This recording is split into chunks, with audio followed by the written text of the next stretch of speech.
Okay, let's get started. Morning. Glad to see some of you have joined me again. Thank you very much. That helps a lot. We are going to, is my microphone working? Yes. We are going to look at some of the information in chapter 1 today, and the plan is to finish chapter 1 because we don't need to cover all that material in that chapter. So I'm going to highlight the really important stuff, and the most important thing is going to be the introduction of the theoretical model that the rest of the semester will be based around. Okay, so the model that we are going to look at today is an important concept to help you try to look at motor skills. And it's one that is used widely in the research at various levels. The one in the book is the simplest version of this model. There are more difficult versions, but we're not going to worry about those, okay? I am going to share my screen over to my PowerPoint, and we will get going.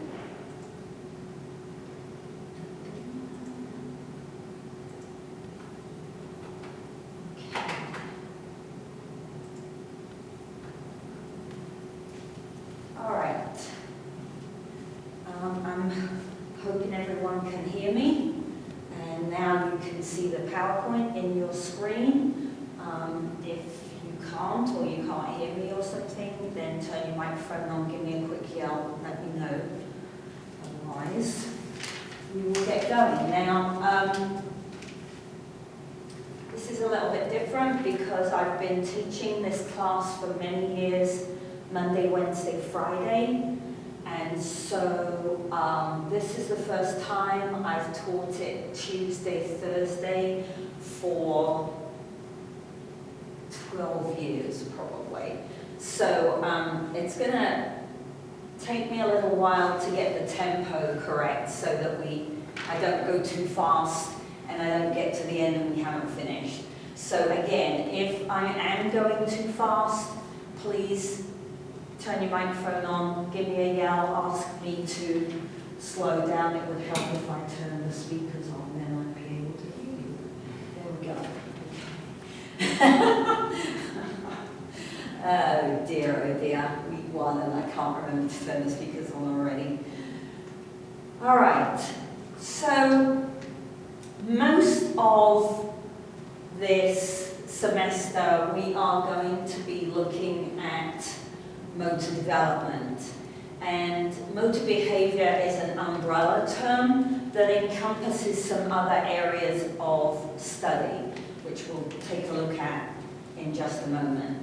So motor development, the definition for motor development is that it is a continuous, age-related process of change in movement skills. And that process is typically sequential, right? And we're looking at the functional capacity for someone to produce a movement skill. And the theory that this book is based on says that what we see and what happens sequentially depends on underlying processes that we need to be able to understand really well in order to truly comprehend what is going on with an individual's skill set, all right? So the other areas that are under the umbrella are motor learning. Motor learning looks at the change in behavior and how the brain accomplished that and learned that, rather than a continuum, rather than looking at this sequential change over the lifespan. Right? And then the third area is motor control, and motor control researchers look at the nervous system and the brain's control of the motor skill. How is the signal sent? When is the signal sent? How does it travel through the motor nerve to the muscle and things like that? So a little more abstract, I think. So some related terms that you'll see in the textbook, physical growth, and so it's important, sometimes in everyday language, we use the terms that you're going to see in the textbook in a slightly different way. And so when we are talking about research, when we are talking about motor development, it's important that we use the correct terminology, all right? So growth is a quantitative increase in size or body mass. So we're looking at a numerical number, all right? We're not looking at hypertrophy, okay? And so we're not looking at part of the body getting bigger because it grew within the cell. We're looking at adding additional cells, all right, for that growth to occur.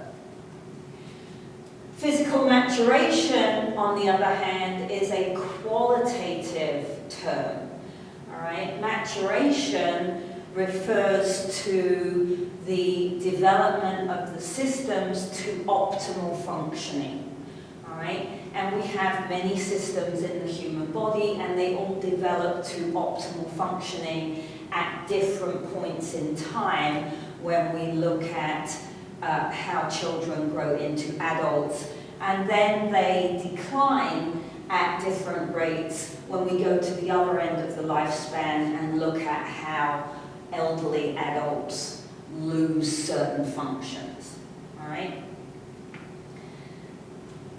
So historically, a lot of the research, if we look back into the early 1900s and the mid-1900s, a lot of the research was done only on children. But the more recent approach to motor development is to look at it across the lifespan, all right? So we also take into account what occurs during aging, right? What processes and loss of capabilities do we see as we age? Because my motor skills don't look the same when I'm 75 than they did when I was 25. So it's inaccurate to say, oh, motor development is just going on with children, right? No, we see a relatively quiet period in adults of your age, unless you deliberately go out to learn a new skill. But that doesn't mean that your skills aren't changing, or that we don't see different behaviors under certain circumstances, all right?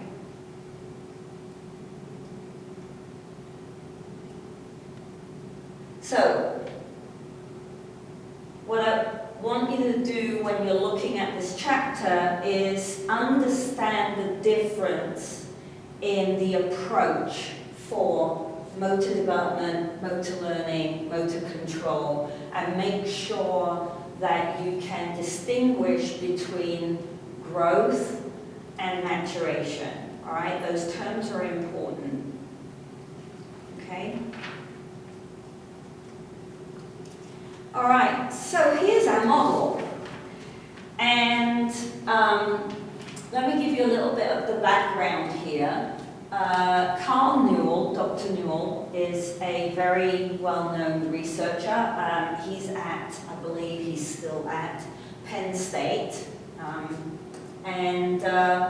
He originally proposed the idea of this model back in 1986, when motor development as its own kind of area of study was really just getting going.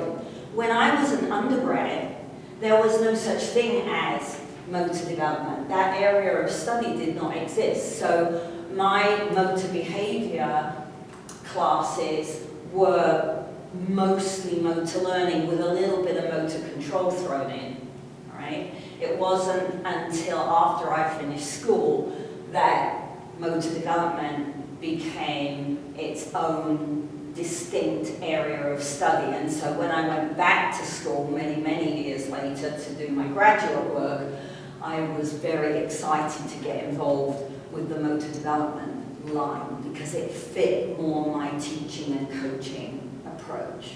Okay?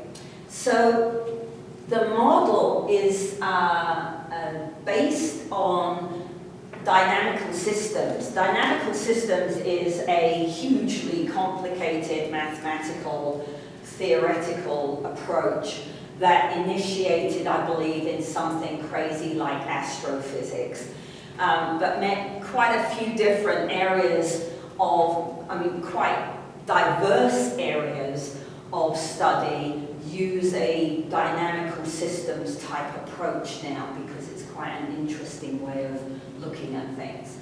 And so what Newell did was look at dynamical systems, which we'll talk a little bit about, but not very much because I don't want to get, that's more graduate level work, okay? What he did was look at dynamical systems and say, oh, you know what, I think this would be a really good way of approaching how we understand motor skills. And so he created this very simple triangle idea, all right? So what the model is trying to give us the concept of is looking at how do we understand the change that we observe in a motor skill. Doesn't matter what the motor skill is, right? It can be pitch in a baseball. It can be frying an egg. It can be a toddler learning to run, right? It doesn't matter what the skill is. If we observe it, we will see it change, right? So this is just a way of attempting to explain how to understand that, okay? Theories, you don't want to think about theories as necessarily right or wrong, although some of the much older ones in this day and age would be considered way out of date and not very helpful anymore. But that's all theories are. It's a tool. It's a way of looking and understanding something, all right? So we have our triangle here, and we have individual constraints at the top of the triangle. So these are characteristics of the person who is performing the skill, all right? And then we have environmental constraints. So you could consider this is who, right? Environmental constraints is where. And task constraints are the what, all right? So we have the who, the where, and the what, all right? And the circular arrows here represent the fact that if we are prepared to acknowledge this theory and open our minds to the idea that this is a possibility, then the arrows are saying what happens when we see a skill is based upon the interaction of these different constraints, these different variables. All right? And so I don't know that this will come up on the screen. No, it won't come up on the screen. But I'm going to draw something here, and I don't know if you'll be able to see it. I really hope so. So I'm going to talk as much as I can about what I'm doing. So I'm looking at this interaction, this circle, okay? And we can add one more element to this to explain what we're looking at. All right?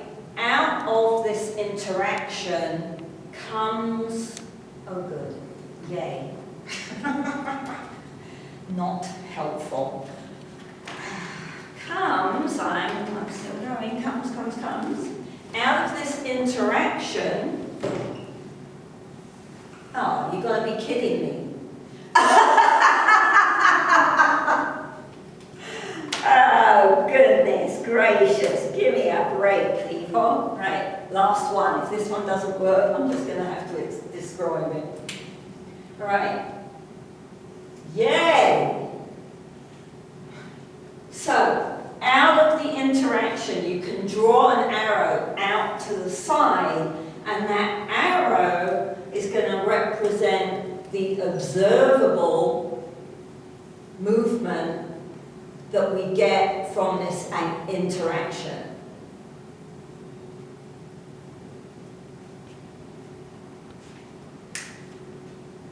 All right? So when we're in a certain environment, when we are given a certain task to achieve, and when we are looking at an individual versus another individual, when these three things interact, the movement that arises is due to the interaction of these constraints. Therefore, if I change one of these constraints, I change the interaction, and therefore the observable movement should be different to some degree. Okay? Does that make sense? I'm going to give you a minute. Think about that. If you've got a question, turn your microphone on, ask the question. Right? Because this is a good time to go, do that again, or whatever you need. Because this is the theory that the whole semester is going to build on. All right? So it's really important that we understand what this is trying to show us.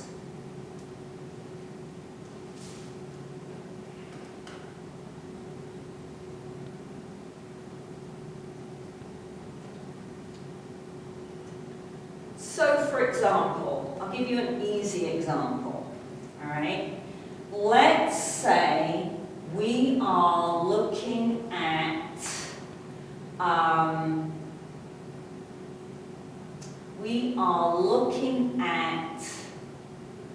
someone learning to throw a ball, okay? And so we give them the ball, we say, okay, throw the ball over there, right? And we look at what that throw looks like, right? We analyze the throw. What's the technique like? Let's say this person has quite stiff shoulders, right? So when they throw the ball, their arm swing comes a little bit out to the side, and it's not a very big circle, and they release the ball. Okay? So, can they throw a ball? Yes. Is the throw very effective? Probably not, right? So, in order to help the throw be more efficient, we work with this person on some shoulder flexibility, right? And we change their flexibility. So remember, if I change a constraint, I change the interaction, right? If I change the constraint, I change the interaction, and therefore, according to this theory, I ought to see a different version of the movement skill to some extent or another.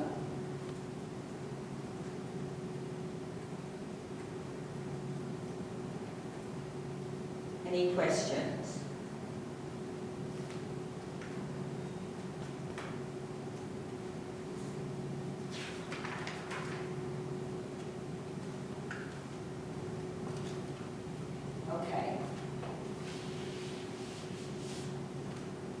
let's explain these constraints in a little more detail, all right? So the idea is that a constraint may discourage or limit a certain movement, right? So for example, if I grow up in England, I learn to play cricket. I don't learn to play baseball, right?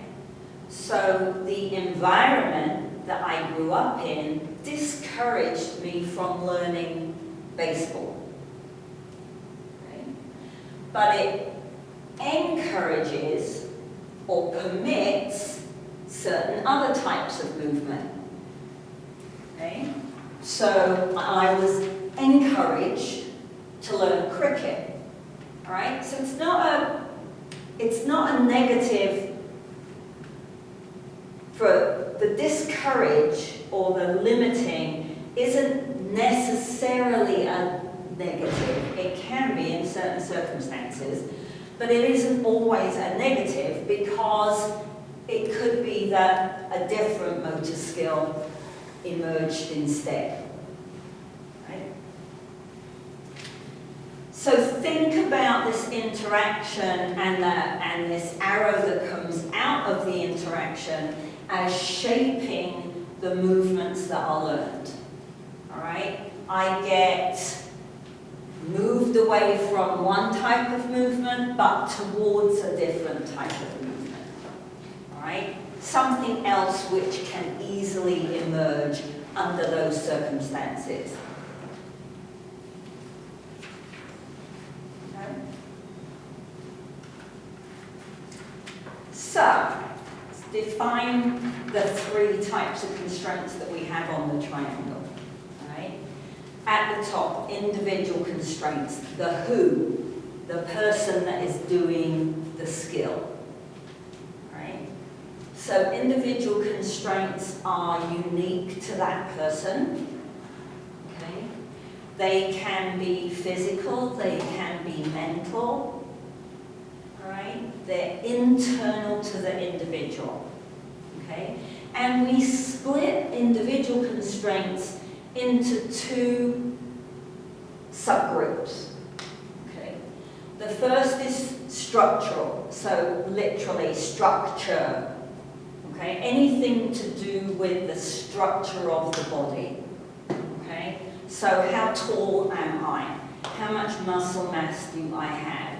How flexible am I? If we go back to the previous example.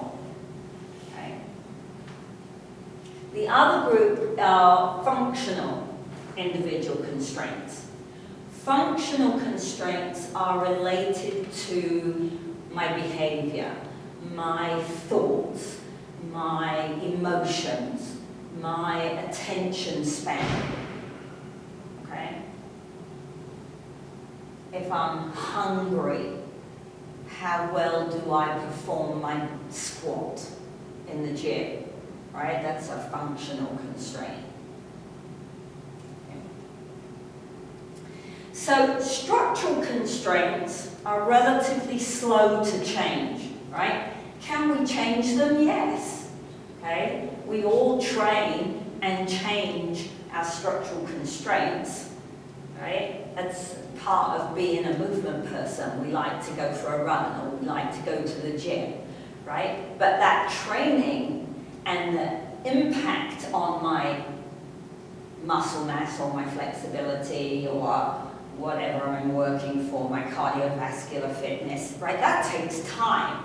It doesn't happen. I don't walk into the gym one day and suddenly become fitter, right?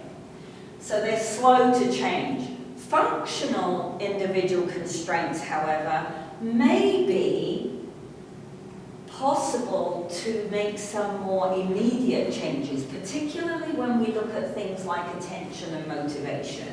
All right, if I'm the teacher, if I'm the coach, or I'm the trainer, and I have someone who isn't really giving it a lot of effort that day, what can I do to motivate them a little bit more? All all right? And we're going to talk a lot about the fact that yelling at them, making them run laps, demeaning them in front of their friends and their teammates, that isn't the way to motivate someone, all right? What do I do as the person in charge, as the teacher, as the coach, to make what I'm asking them to do more fun? Because if it's fun, oh, now I'm motivated to give it a go, right, and have a try. Because that looks like it's really cool. Let's give it a go, okay? So I can change someone's functional constraint by motivating them more, and because I change the interaction, I ought to see a change in their movement pattern. Okay?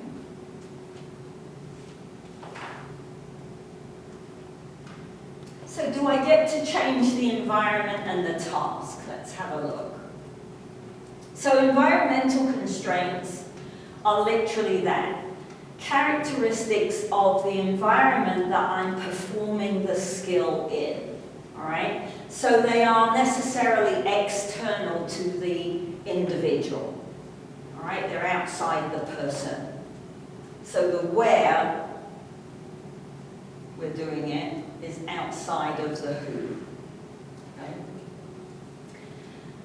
Environmental constraints are global. They're not task-specific, okay? So it doesn't matter whether I'm throwing the ball, catching the ball, running. If the wind is blowing and changing those three skills, right? It's not task-specific. Environmental constraints can be things that are physical, like the wind blowing, the sun, heat or cold, right? Gravity is an environmental constraint on this planet. It isn't an environmental constraint on the moon.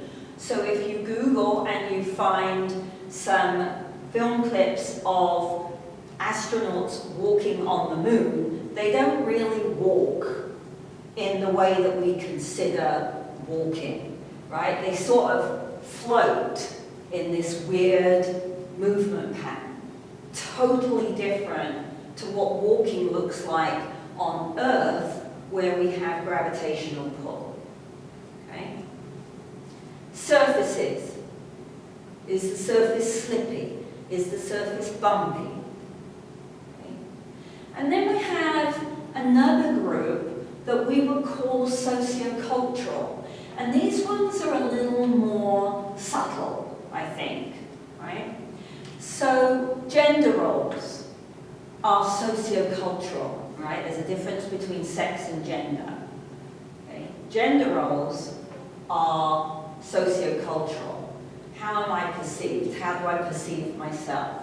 Right? What do we expect is okay for someone who's kind of weak and wimpy to have a go at versus someone who's tough and butch, right? Whether they're male or female is irrelevant. Okay? Cultural norms are a huge constraint, right? Imagine if you're a young girl growing up in a deeply religious Muslim culture where you have to wear a burqa, right? How does that impact your motor skill development? Okay. Task constraints, the what I'm doing, right, are specific. They're also external to the person, right? But now we're looking at very specific constraints for a certain skill. Okay. And we have three types of task constraints. We have the goal of the task. Now, this one often causes a little bit of confusion, the goal, because we also use the word goal to equate score, right? So I make a goal, I make a basket, that I scored something. That's not what we mean by goal here. We mean what What is the outcome we're aiming for? Right? That's the goal. Not the outcome of the skill, the outcome of the movement pattern. Right? The rules. So, in soccer there are how many people on a soccer team, Ryan? 11? 15? I don't know, something like that. I'm not very good with games. So, right? But if I'm the teacher, I could make it 5 on 5. I can change the rule. And if I make it 5 on 5, now more people get the opportunity to practice kicking the ball. And if I practice, I get better. Right? Doesn't matter what skill I'm learning. Learning is learning is learning. Doesn't matter the domain you're in. Right? So if I'm learning a motor skill, we all understand, because we do it, that we have to practice, right? I don't put you on a trampoline and go, oh, do a double back somersault straight away. I would expect to have to teach you certain lead-up skills, and then you would have to practice doing the somersault, right? It's the same with every other kind of skill. It's the same with school, right? I can't learn by reading something once. I can't learn by throwing the ball once. I have to do it over and over and over again. Right? The equipment is a task constraint. So do I use a heavy tennis racket? Do I use a light tennis racket? Do I use a tennis racket where the strings are strung really tightly? Do I use loose strings? Which combination of those do I use, right? So the equipment will interact and change the movement pattern.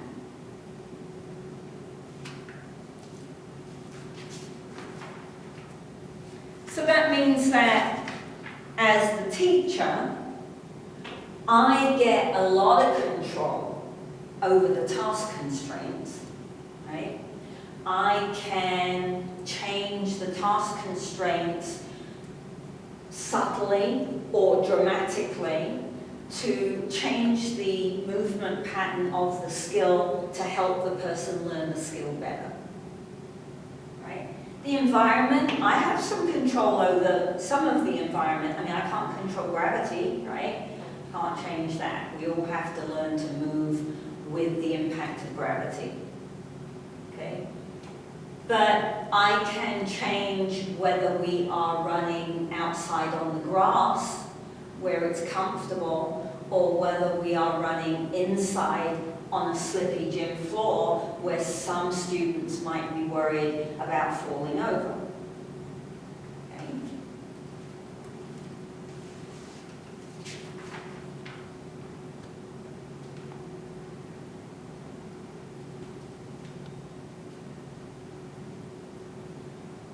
So, when we are interested in motor development, when we are interested in motor skills and how they change, right, then one of the things we have to learn to do, according to this theory, and I really love this theory, I have to say I'm a big fan. So that's how come you get this textbook. Because when I was a full-time coach, and my background is in gymnastics, when I first graduated from college, I coached gymnastics full-time for many years. And as I said, when I was in school, we didn't have motor development. And so the motor learning principles that I had learned, I couldn't always apply to what I was seeing happen in the gym with my gymnasts. And that used to frustrate the heck out of me, because I was like, what? I've got all this knowledge, I've got all this research, I've got all these theories, and I can't explain what I'm seeing, right?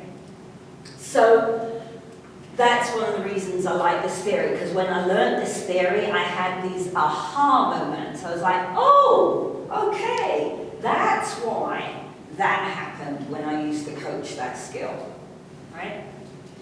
So we want to be able to identify these 3 types of constraints in any given situation, right?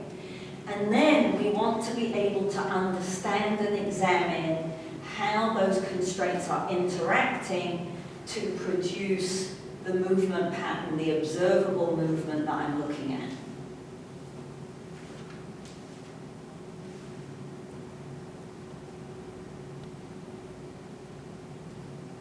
Okay. And what's interesting, I think, my population of choice is small people. I like toddlers and preschoolers. I love to work with toddlers and preschoolers.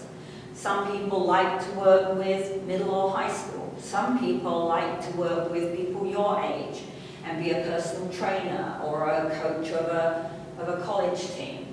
All right? Some people like to work with elderly populations because we're all going there, hopefully, right? We're all going to end up elderly if we wear our masks and wash our hands at the moment, right? So we're all going to end up elderly, and so for some people, working with elderly and looking at their motor skills and their movement patterns is fascinating because they feel like they're getting an insight into what's going to happen to them as they get older, right? So everyone's got different preferences, okay? We want to be able to explain the complexity of the changes that we see over the lifespan. Right? That's really what we're looking at. Okay, we're going to take a brief break because we're almost halfway through. All right? So now's the toilet break time, or the quick run and grab a drink of water time, which I forgot to fill up my bottle, so that's what I'm going to do. And we will be back in 5 minutes. I don't know if I can pause.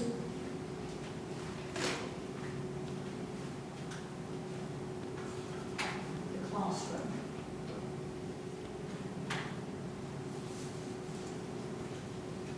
I don't think so. I think we'll just leave that room.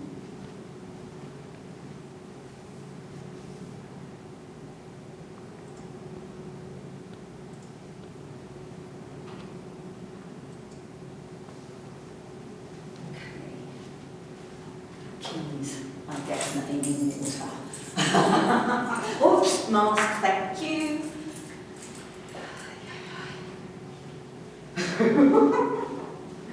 This is a whole new skill set, isn't it?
everybody back? Look, helps if I turn my microphone on. Hello. Is everyone back from break?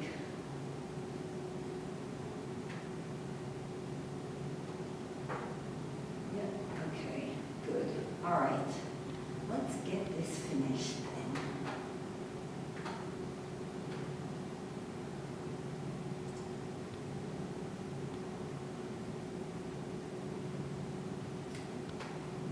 Okay, so we're going to have a look at this piece of film, and I want you to consider this question. So when you watch what happens when this little girl attempts to kick the ball, think about why it happened, right? What's the interaction between the three types of constraints that results in the observable movement you get to watch? Does that make sense? All right? And then I want you to turn your microphones on and give me actual examples of what you think, right?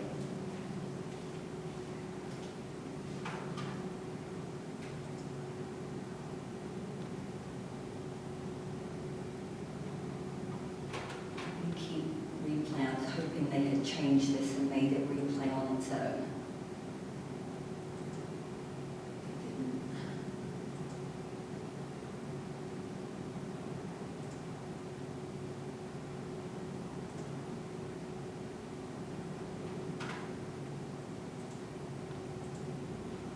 Okay, so microphone's on for a second. Someone give me a task constraint that they would consider changing.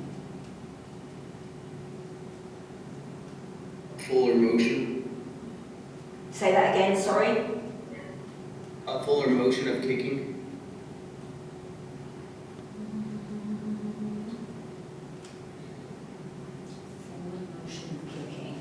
Okay, as opposed to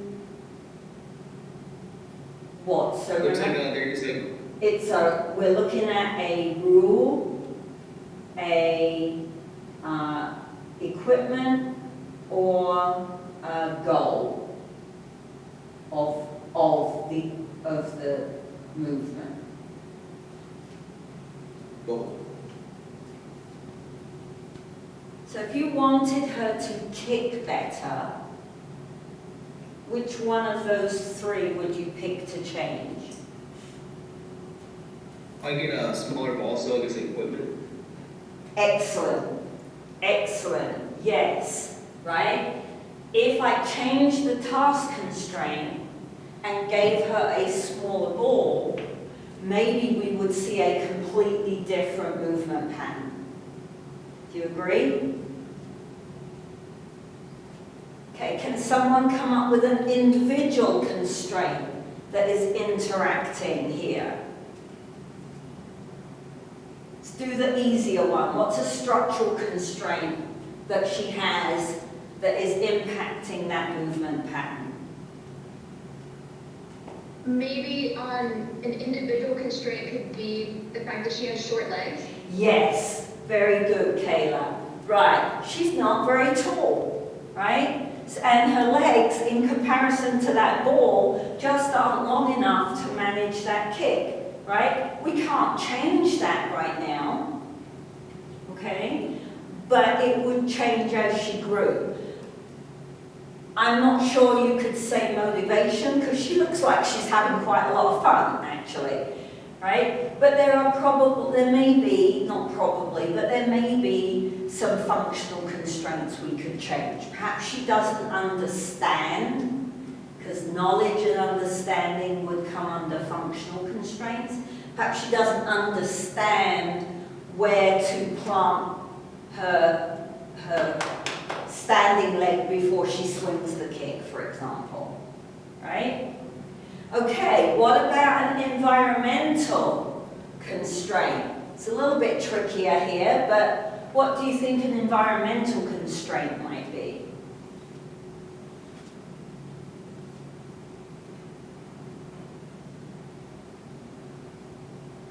I think it's the trickiest of the three. Any ideas?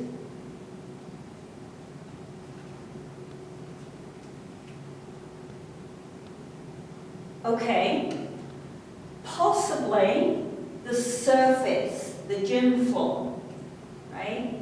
We might have seen something different if she had been on sand or on grass, something that was a little more secure. We might not have, but I think the slippy gym floor might have played a little bit of a role. Don't know. So does that make sense? How we have that, right? Given what we're looking at, what could be occurring that produced that movement pattern? Okay.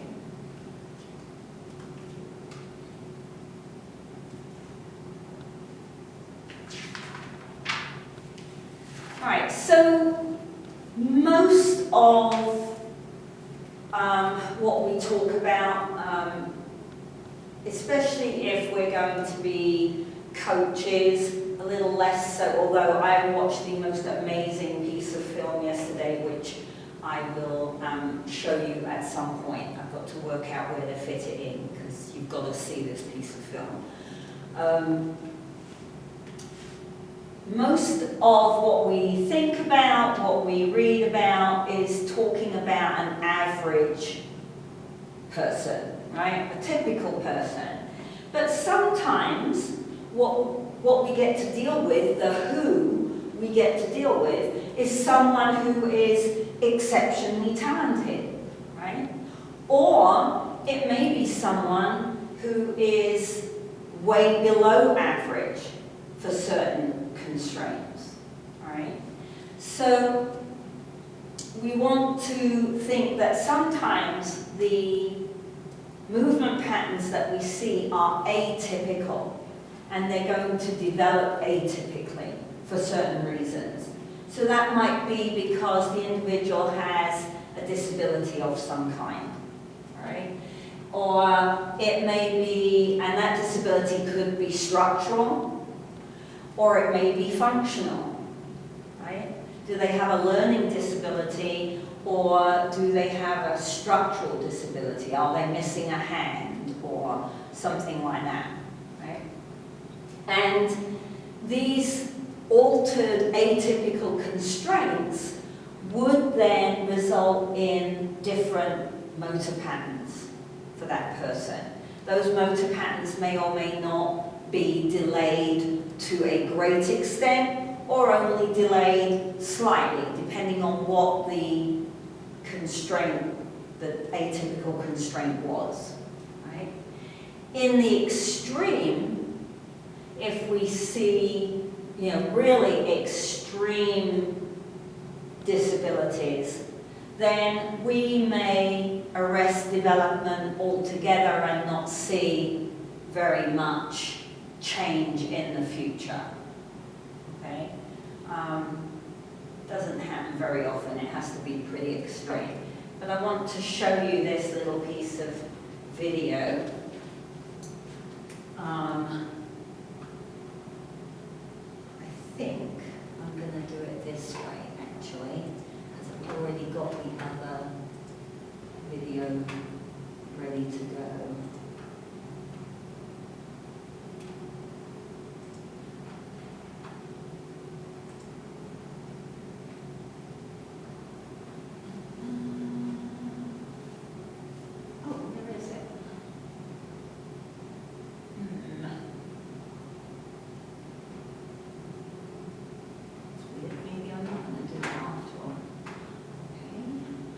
Let's go back to where we were.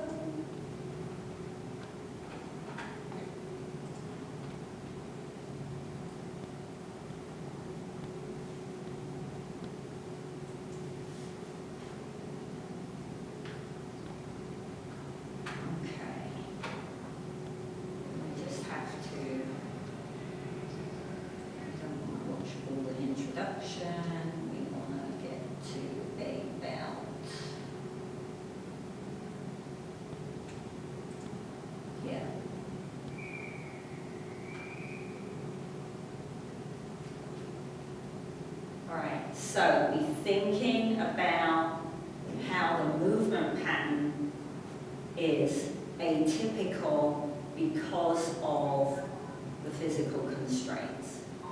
Okay. Not much separating the swimmers there on the reaction of the starting blocks.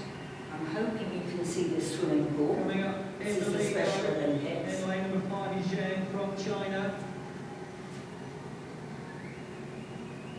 Interesting technique here, changing between a dolphin butterfly leg motion where they're undulating through the whole body, and then stepping into a regular kick, an alternating kick.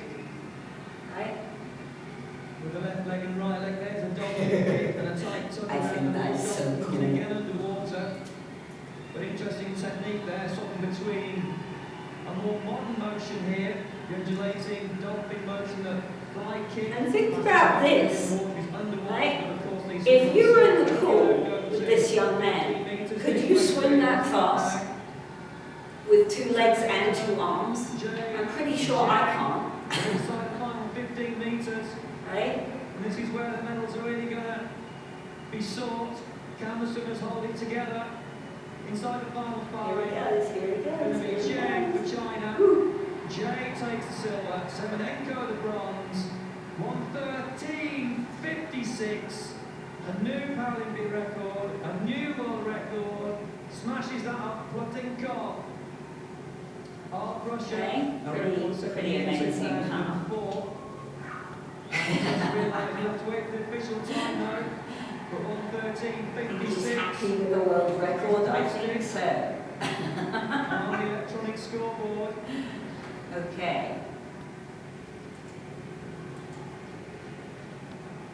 I think 43, 100 Oops, second I need to inside stop the that. old world record. Plotnikov from Russia. Okay.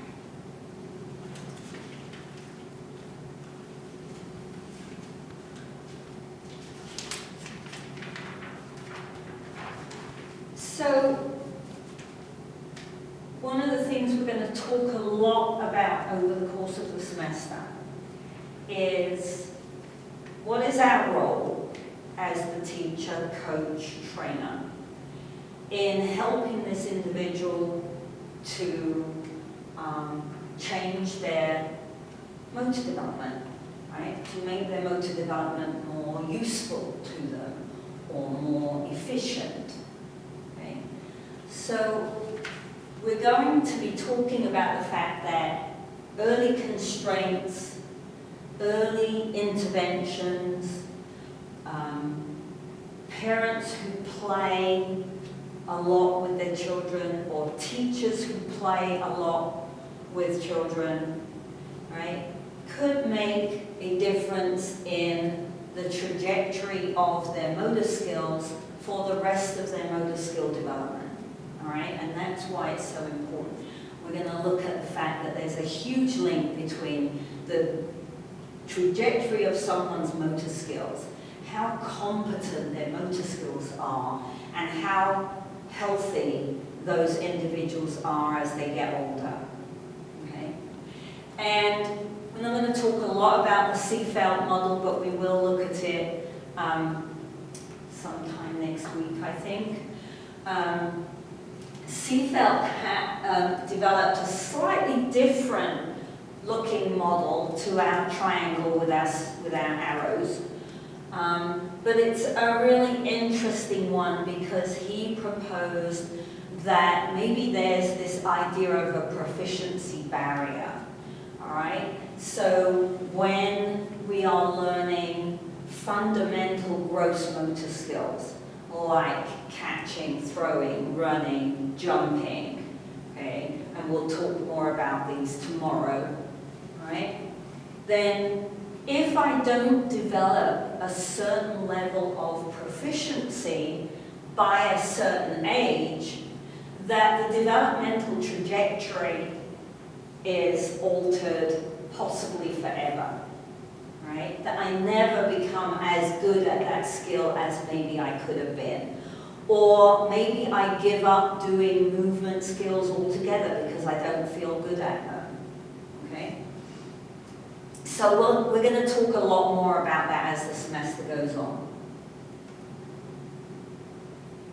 Where am I? Okay, let me see here. Oh, we do have time to have a little bit of this. All right, so here we're going to look at two individuals throwing, and I want you to think about, the observable movement. What are the differences in constraints that resulted in the observable movement between these two? All right, so here's the first one.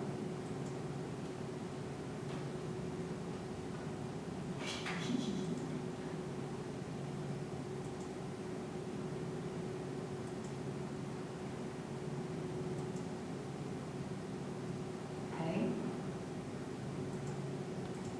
And here's the next one.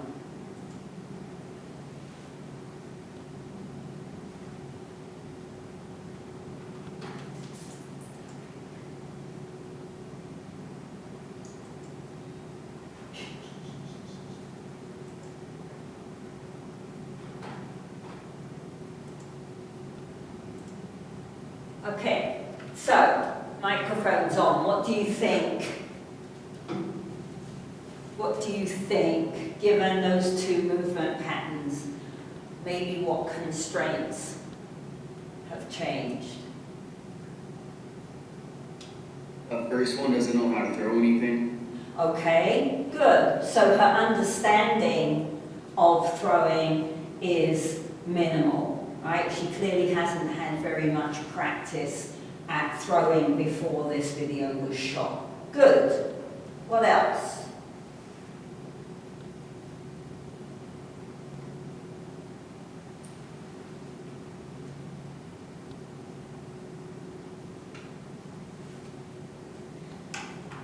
Can you think of a structural one? I see a structural one.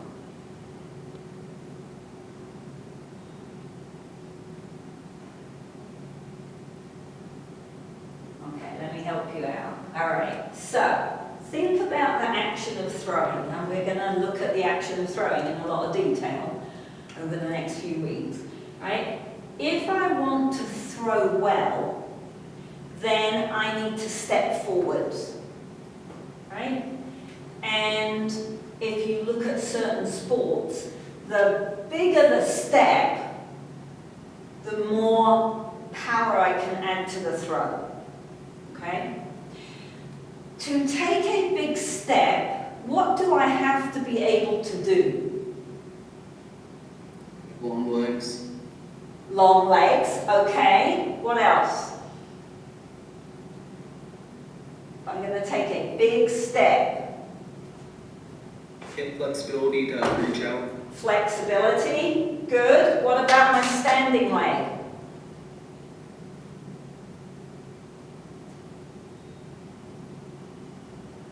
Has to stay on the ground. Okay, has to be strong, right? If I'm going to take a big step, I have to be able to stand on one leg until my other foot hits the floor. Right? So, if you look at these two, do you think, even if she understood what she had to do to throw, that she can stand on one leg for long enough to take a big step forwards? No. No, I think it's unlikely, right? She's pretty little, okay? So one of the constraints that has changed is the fact that he's stronger. He can stand on one leg for a little while, right? Now, he's actually not standing on one leg for very long. It's not a good throw, really, right? He also steps out to the side rather than forwards, and when we get to chapter 3, you'll see that that's mechanically not efficient, all right? But his understanding of what he has to do to throw the ball, he is at least stepping in opposition, right? That's a pretty good mile marker, okay? and he can stand on one leg for long enough to step out before he releases the ball. Okay? So all these things impact that motor pattern that we're seeing occur.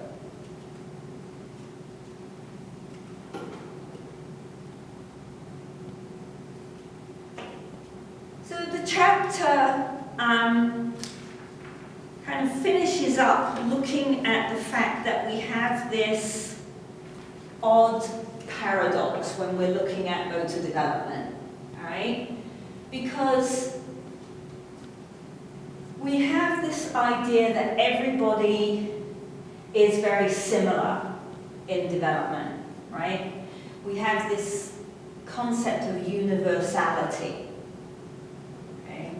So if I am a typically developing human, it really doesn't matter where I am on the planet. I will stand up at some point, I will walk on two legs at some point, right?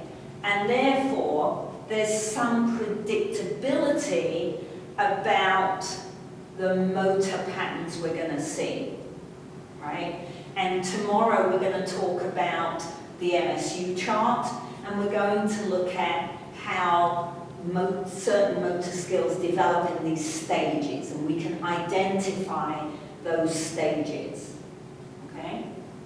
So we have this idea of universality across the species, right? But within the species, we've got huge variability amongst individuals, right? Every single person is different. The research shows that even identical twins are slightly different in certain respects, right? So we have this massive variability. So that means that, yes, I can predict what might happen next for that motor skill, but I can't predict exactly how it's going to happen, right? If I've got long legs, I'm going to walk, but it doesn't look quite the same as it does for someone with short legs, right? And what we have to understand is that we can arrive at the same end point in a motor skill by taking a slightly different path, all right? And that, I think, is a crucial idea, because for many, many years, coaches and teachers have been stuck, in my view, in this concept that a skill has to happen a certain way, right? And the only way I can teach that skill is so that it happens in this way.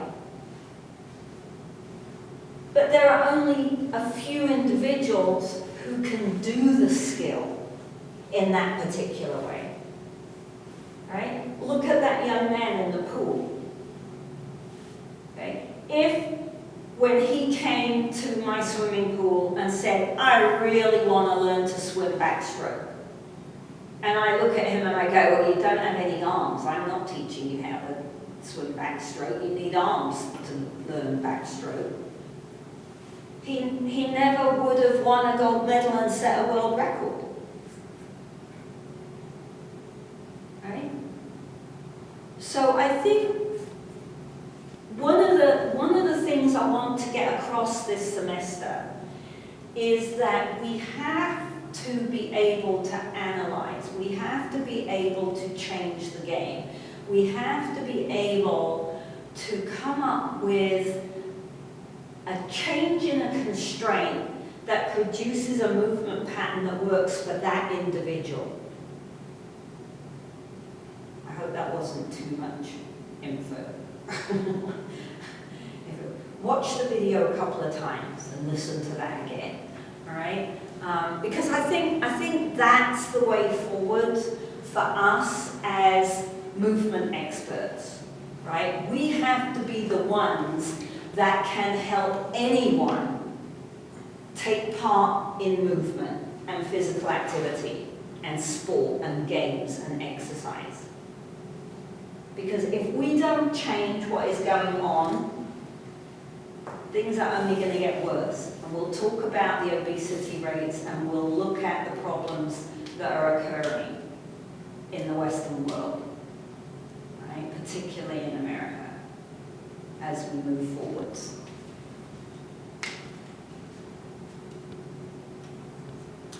And that, my friends, is it for today. Look at that.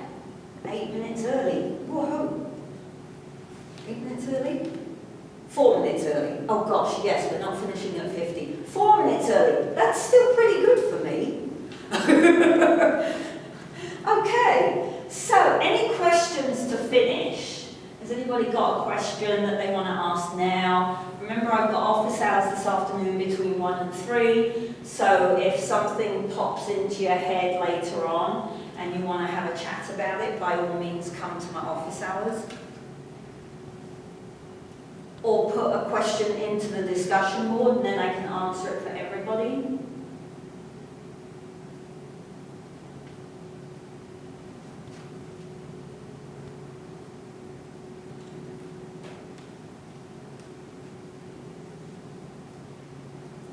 Nothing at the moment?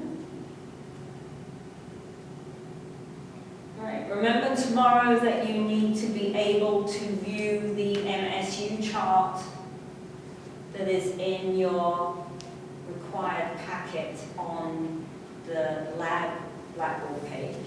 All right, whether you print that out or whether you have a electronic PDF, you need to be able to look at that to follow the conversation in lab tomorrow lunchtime.